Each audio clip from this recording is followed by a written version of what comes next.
Good evening, ladies and gentlemen. Thank you so much for tuning in tonight. As always, Africa Sports Consultancy here, and we always try our best to bring you the best of the best. We try to speak to the best people that we can get a hold of.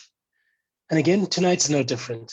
Tonight, we have a young man who is making big strides in the big bad world. We have a young man who is a real role model and someone who I'm really, really excited to be chatting to tonight.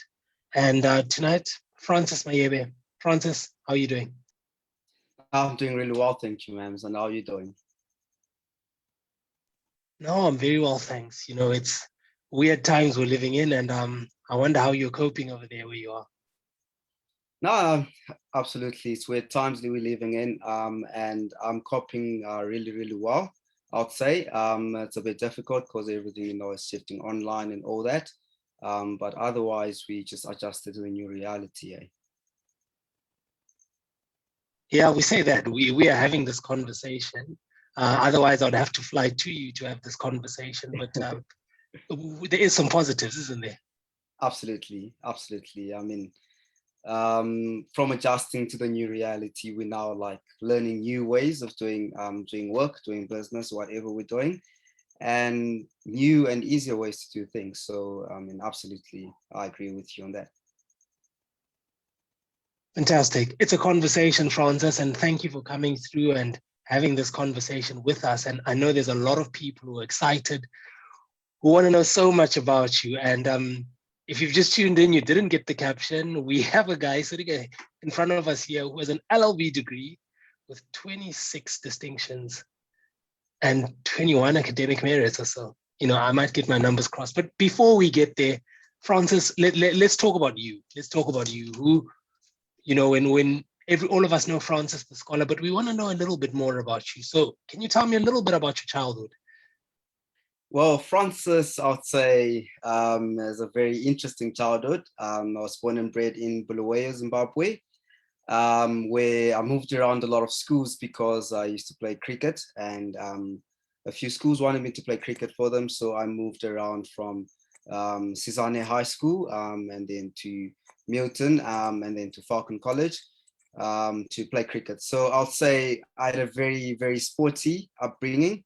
I was more of a sports guy at a very young age. And that quickly changed when I moved to South Africa to study at university. So I kind of had a very, very big shift from being very, very sporty into becoming quite an academic guy. Was very focused on academics. Hence I finished my LLB recently. But otherwise, besides all the school and sporty, I would say I'm a regular guy you just meet on the streets and you can talk to and have a decent chat with, who likes a very interesting social life and who likes reading a lot, especially philosophy. But otherwise, yeah, that's a bit about me. And I don't know if you have any questions regarding that. You've given me Francis in 1 minute, which is absolutely fantastic. And you know what? Our viewers are really interested to know. You're the finished product, you're the end product, but we want to dive a little bit deeper. We want to know, how did sport start for you? You did mention that you moved around schools, but where did cricket and any other sport that you'd have played? For us, it would be cricket, which we know about, but where did it start for you? Well, no, basically, like, I had no cricketing background in my family. No one played sports in my family, actually. But when I went to primary school in Zimbabwe, tennis was compulsory at my school. So I started off playing tennis in primary school, and that was very interesting because I was not too bad in playing tennis. But when I moved to high school, the high school I moved to, they did not have tennis. So the next thing that was close to hitting a few balls with the bat was cricket. So I saw a couple of guys practicing cricket in my high school, and I joined them. And from there onwards, I started playing cricket. So I'll say I really started playing cricket at around the age of 12. I started batting. I was batting right-handed, and I was bowling medium pace. And quickly, 2 years later, I was then changed from batting right-handed to batting left-handed and bowling left-arm orthodox spin. which was actually much better than my medium pace because it was very slow. But yeah, that's how my cricket started, and from there onwards, I played cricket at Milton, and then to Falcon College through a cricket scholarship. And at Falcon College, I actually also played squash, which was something I really enjoyed a lot. And surprisingly enough, I found a decent talent in cross country and athletics. So I became the fastest cross country runner at Falcon College, and won the most valuable player in cross country, which was really interesting because I was there for cricket. And then athletics, I ran long distance for Falcon College in the district. 3,000 meters, 1,500 and 1,500 meters was my thing. And academics was nowhere to be found in that time. I'll say that. You say that, and look, you said a lot in there, and something that really caught my attention is you were batting right-handed, and you've done a complete shift.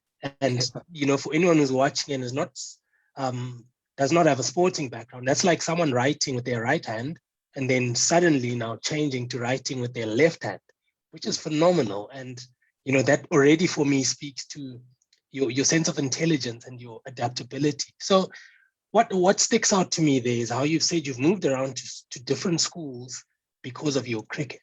You spoke about Falcon College, a school that I regard probably one of the best in Zimbabwe. Now you've gone there on a bursary. What was your experience there as a boy who's gone there on a sporting bursary? I know you've spoken about your sporting achievements, but socially, how was that for you? No, definitely. I mean, moving to Falcon College was a big change, but a change that I'm so grateful for because it exposed me to different sides of life, different parts of life. Because at Falcon College, I got to meet people from a lot of different and interesting backgrounds. And although it was a different and quite difficult adjustment to make, but all in all, I feel like the experience was one that quite, I'll say, intensified my already built up foundation into giving me like some sort of a ground to stand on or a leg to stand on forward after finishing high school. So I was only at Falcon College for 2 years, but in that 2 years, as I said, I experienced so much, from playing cricket to playing squash, to playing a bit of hockey, and athletics and cross country, most of the things that I didn't do before that. And all that combined together actually made me the person I am and the person I aspire to be in the future as well. And if you again, it's exposed. You said you've done 2 years there, and for those of you who do not know and don't have background, Falcon College is one of the top private schools in Zimbabwe. And as Francis has just said, 2 years of his life that he spent there, literally, you could almost say turned his life around. And Francis, you say that. What one thing could you come out and say that you took out from your experience at Falcon College, if you had to point to one thing? Yeah, no, absolutely. I mean, one experience I'll say I took out from Falcon College was, I'll say manners and discipline. Because Falcon College was a boys' school at the time when I was there. Now it's a mixed school, and there was a lot of seniority and a lot of discipline that was required for you to be able to cope and to be able to survive in that environment. So I'll say the discipline that I took from Falcon College to be able to plan your day, although we had our day planned, but that planned day for you actually laid out a good foundation after high school, because I was able now to work out a system that I was able to use from high school to varsity. I already knew how to plan my day. I already knew how to arrange a sort of system that I can live with and that I can use to try accomplish whatever I'm pushing to accomplish. Now, it was a boys' boarding school, so I don't know if I want to ask all of the nitty-gritties of what happened there, but I'll leave it there for now. I want to talk about what a lot of us are excited to hear from you. I want to talk about, and I can see it in the chat, it's flying around a bit. I want to talk about this LLB. I want to talk about these. It was not 26, it was 46 distinctions, wasn't it? Yes, 46. not 26. I solved it less earlier. 46 distinctions. Like, what are you eating that everyone else is not eating? I would say, nothing. I mean, something very interesting is before the 46 distinctions, there was the 3 U's and an E at AS level at Falcon College, where I literally failed 3 of my modules and only passed 1 with just a pass, actually. And I think at the time, my academic average was about 30 something percent, which is very, very horrible. But I'll say, because I had a sporting background, a lot of people knew me from cricket, and every single day they'll see me in the nets practicing each and every single day.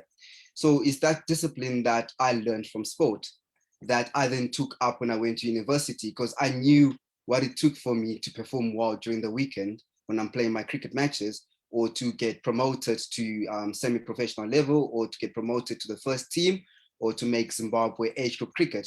I knew it took a lot of hours, it took a lot of hard work, and not just hard work, as well as self-analysis, self-evaluation. So I took that similar approach that I took in my sporting, and I applied it at university. So I went to university and I told myself, I made a promise to myself that I would try be the hardest worker at the university, and not only the hardest worker when it comes to studying, but as the hardest worker when it comes to personal development, the hardest worker when it comes to getting involved in leadership positions and all other community projects happening at university, and the hardest worker when it comes to studying and also participating in my courses in class and all that. So I'll say a combination of all those factors that started from a young age to where I am today. I'm responsible for the final product of the 46 distinctions and summa cum laude in my LLB, which I'm really grateful for, because yes, it was a long journey at university, a difficult one, but I finally made it. I'm glad of it. Wow, absolutely wow. Now, 46 distinctions and 21 academic merits. That's no child's play. And you've mentioned a lot of factors there that I wanna just touch on a little bit. But before we go there, now, there's only 24 hours in a day, Francis. You've mentioned that you've got your academics, you had your sport, you were involved at the varsity. Now, how did you balance and how did you find time for all of this? I didn't hear you mention any sleep. No, absolutely, ma'am. I mean, sleep was not really, we always speak about it, about sleeping, that, guys like us that really are pushing for great goals and for great dreams. Sleep is you kind of have to sacrifice the sleep, I'd say.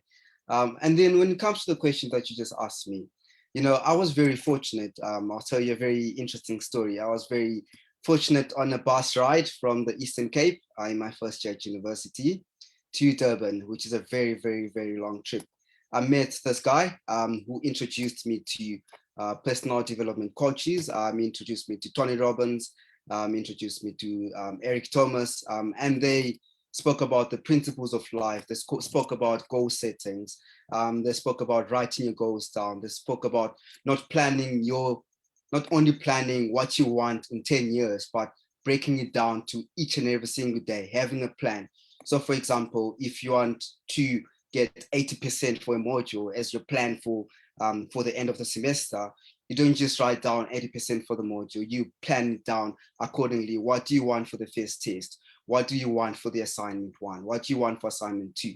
So, at the end of the day, although there's 24 hours in a day and all that, it all boils down to how well you actually set out your schedule by having a hierarchy of priorities. So, what's urgent right now, you put it at the top.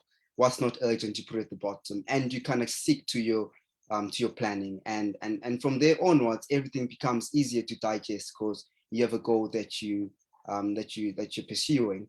And yeah, it's easy to attain it when you're actually chasing something that you can see.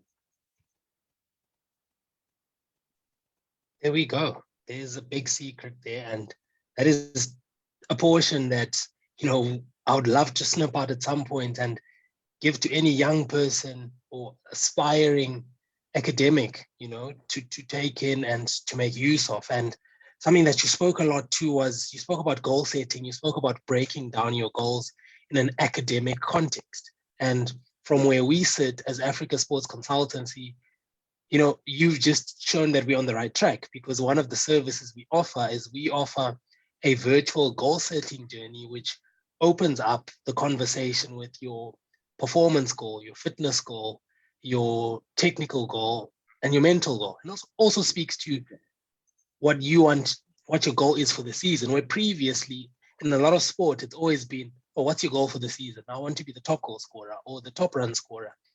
And, you know, those steps have been missed. And if anyone's watching and is interested to learn more about that, you can visit our website, www.africasportsconsultancy.com. Under services, you will find it there, the goal setting. But Francis, let's not run away from you. You are the star. You are the one we want to hear more of from today. Now, before I go back to your sport, so today as we speak, you're a Mandela Rhodes Scholar. Now, that is no mean feat. That is the best of the best in Africa. Now, how has that experience been for you so far? I'll say the experience has been, I'll say very, very great, but surprisingly in a different way. You know, under the Mandela Rhodes Scholarship, you know, they show us a different dynamic of leadership. So mainly for all those who don't know about the Mandela Rhodes Scholarship, it's basically a scholarship for future African leaders. They're trying to train future African leaders, people who are going to take spaces, big spaces, and that are going to make a change in Africa. So not only in government, but in corporate, in sports, in whatever area you're involved in. So the type of leadership that we've been getting trained on in the Mandela Rhodes Scholarship is mainly of a personal nature. So it's more of personal improvement, because one foundation that the Rose Mandela Scholarship has actually taught us is that for you to be a great leader, for you to make an impact in the world, it all starts from within. So you need to start by laying a foundation from within you before you can go out there and try and make a difference. So that's what we've been working on for the last 4 months with the Mandela Rhodes Scholarship, which has been an amazing, amazing journey. And if anyone is interested in applying for the Mandela Rhodes Scholarship, I will definitely recommend you to apply for it, because this journey will definitely turn your life around and it will build you up as a person, which is very important in the process of attaining your goals and your dreams.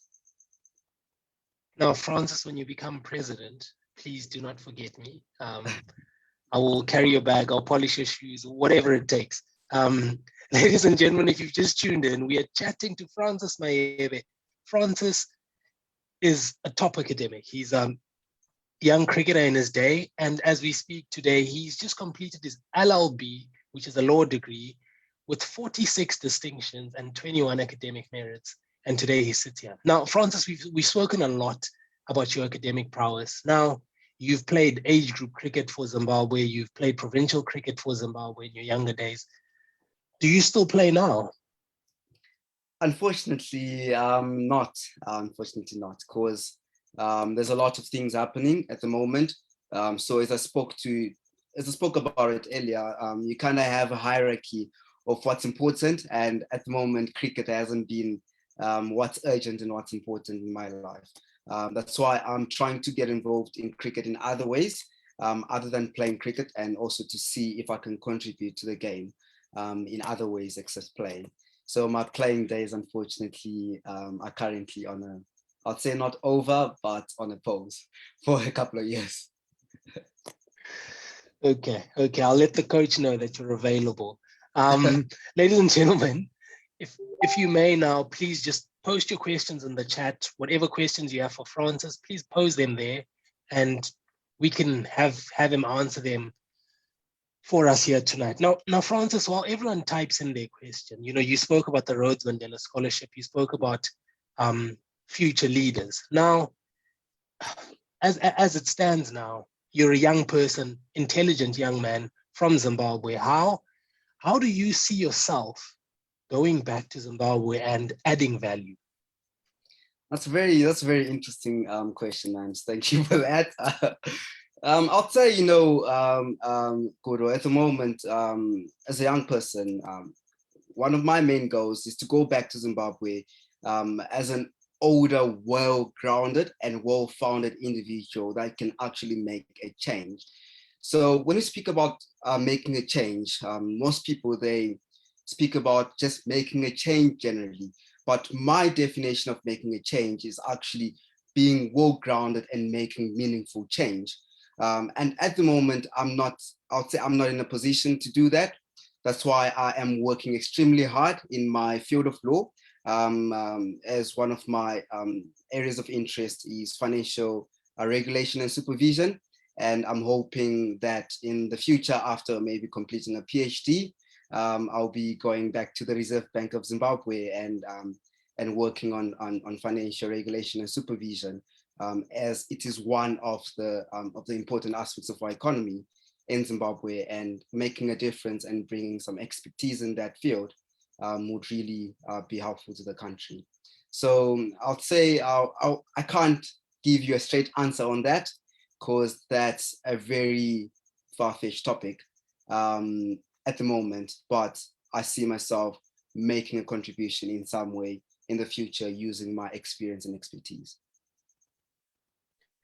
100%. I think you've hit the nail on the head right there. And Francis, as a young person and seeing the amount of amazing young people from Zimbabwe doing great things all around the world, be it on the sporting field or be in the health sector, in education, all over the place.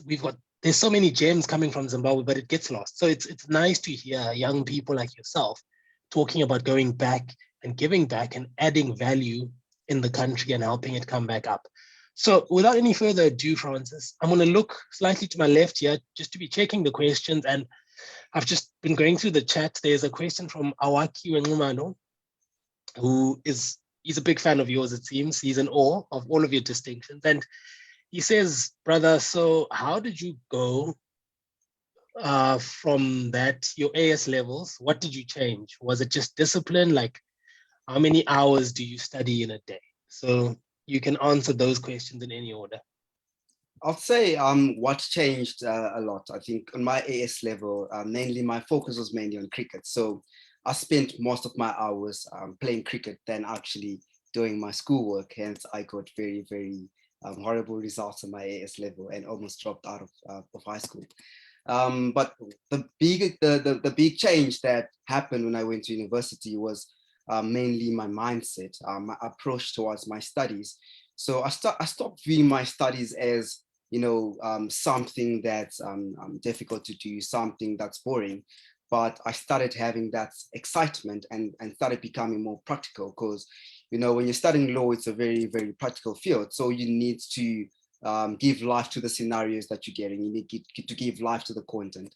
And that's a big change that I made. So it was more of a mindset shift from cricket, where I put a lot of effort in, to putting that effort and that discipline into my academics. And then with regards to hours of studying per day, that's very interesting. I would say there's no straight answer to that, but usually I spend my day from about 8 a.m. to about 12 midnight, or sometimes maybe 2 or 3 a.m. in the morning, studying, depending on the requirements. Of course, if it's during test week and it's during exams, then there's much more time that I need to put in. But just to mention one other thing as well that is very important, that I want whoever is listening to actually get a hold of, is studying is not about how long you study, but it goes on to the preparation that you make for each and every single class. And you can only do that when you sit before the semester with a plan for each and every single module that you're going to do, with a plan for each and every, not every single day, but let's say a much more narrow and a thorough timeline of how you're going to work out your semester. And then from that, it's going to be easy for you to go about doing not only studying, but all other things which are very important to make sure that you're an all-rounded student, not just an academic person, but an all-rounded student that can make a difference out there. 100%. Francis, you are that example. You know, you're a typical example. And for us, our hope is there's parents, there's people, there's brothers and sisters out there watching you and understanding that there is that balance that has to be found. You know, in an African context, it's always, oh no, he's focusing too much on sport. Stop your sport, focus on your education. But you have just shown that that balance can be found. And, you know, you've mentioned in not so many words that your cricket actually helped you map out processes for your academics and both ways. So that is an absolutely, you know, important aspect that you touched on. I'm looking in here in the Zoom chat and I'm seeing another question here that says, Francis, what do you want your legacy to be? Oh, that's a very, very good question. I'd say my legacy, I just, you know, want to be a positive mark in the world, you know. I was speaking to one of my close friends and business partner the other day, and we're speaking about so much negativity that is going on in the world. When you turn on your TV and you see the news, this person is getting killed, there's COVID-19 stopping everything, this amount of people are dying. And I want to bring a different side of life, you know. I want to bring hope to the people that are in bad situations. And I was in a very horrible situation about 6 or 7 years ago when a lot of things were not going well for me. And I want to be that person that people can look at and say, if he went through all that, if he came from where he came from everything that he experienced, and this is the end result, then I can do it as well. So I don't want people just to look at the end result, but to see the whole process and to understand that you're going to go through tough times, but the tough times don't define you, and you can go through them and come out a better person and share your light in the world. So yeah, in a short 1 or 2 words, I'll say a positive mark in the world. What an inspiration. Francis, you are a real role model. You are someone who, you know, one doesn't have to be young or anything, but just listening to you and just looking at your story thus far, you're just such an inspiration. You're just such a role model. And, you know, there's only great things to come your way. And I am sure there are lots of people looking at you and, you know, you're that barometer. So keep up the good work, keep up the hard work. And, you know, I'm hoping there's little boys and girls out there watching this and going, you know what, if Francis could do it, I can do it too. Now, in saying that, what advice would you have for any youngsters out there who are going to watch this or are watching as we speak? Absolutely. Thanks, Mams, for the kind words. I really appreciate them. I'd say one advice I'll give to people out there, young people or old people, is it's a classic advice: read great books. You know, they say that, you know, you are what you take in. You are what you take in life. So whatever you feed your mind is what's going to manifest. And I'm a big believer of the law of attraction, you know, that speaks to you that you manifest what you focus on. So read great books. My biggest recommendations: David Goggins, Tony Robbins, Eric Thomas. They write very amazing books, Robert Greene, where they talk about the principles of life. And when you do that, I did that, and it has worked out amazingly for me. Do that, feed yourself with very positive messages, with valuable messages, and trust me, what's going to come out of that will be something that you've never imagined, something actually greater than you've ever imagined. And so, yeah, that's my basic advice that I would give to anyone: read great books. Oof. I think I'm trying to rush scribbling down all those authors. But Francis, it's been phenomenal. It's been amazing. And my apologies for selling you short earlier and saying you got 26 distinctions. Ladies and gentlemen, it is 46 distinctions and 21 academic merits.